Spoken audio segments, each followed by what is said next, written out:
Oke, sekarang ajarin saya bikin video pendek yang secara framework, secara konsep winning itu ada formulanya nggak sih? Ada. Jadi gini, simpelnya ya, ini fundamental nih. Hanya ada satu rumus yang bisa buat kontenmu viral.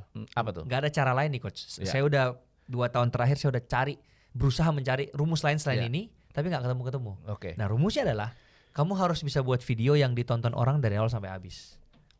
Oke. Itu aja tuh. Rumusnya cuma satu. Buatlah video yang ditonton orang dari awal sampai habis. Kalau orangnya bisa ngulang, semakin bagus. Nah sekarang kan pertanyaannya kenapa? Ya. Kenapa rumusnya seperti itu? Oke. Bener. Saya jelaskan dengan ilustrasi yang paling simpel ya. Sekarang sosial media tujuannya bikin orang-orang di dalam situ untuk apa coach? Selama mungkin buat stay di platform. Betul. Kalau bisa 24 jam gak usah mandi, gak usah makan, gak usah tidur, gak scroll kan. Ya. Nah bagaimana dia mewujudkan mimpinya ini, goalsnya ini? Salah satunya adalah dia akan mengumpulkan video-video yang terbukti bisa membawa orang nonton dari awal sampai habis, ditaruh di FYP. Makanya kita kalau nonton FYP yang awalnya pengen 5 menit terus-terusan terus tuh sampai 5 jam. Bener.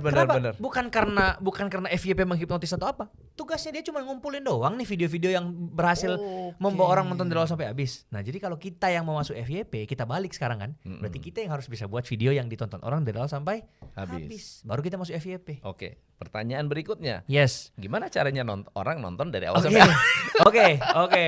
Itu pertanyaan besarnya ya. Itu nih. Kalau secara fundamental udah dipahami dan mungkin mudah. Tapi gimana nih eksekusinya? Nah, untuk mewujudkan itu, orang bisa nonton dari awal sampai habis. Komponennya tuh banyak sebenarnya coach. Misalnya nih ya, di dalam sebuah video yang viral, itu pasti yang paling pertama itu ada konsep atau ide yang sangat-sangat menarik.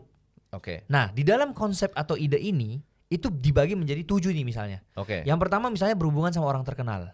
Kalau Coach Tom misalnya bahas orang terkenal, pasti rame. Rame. Ya. Kedua misalnya ada unsur pro dan kontra.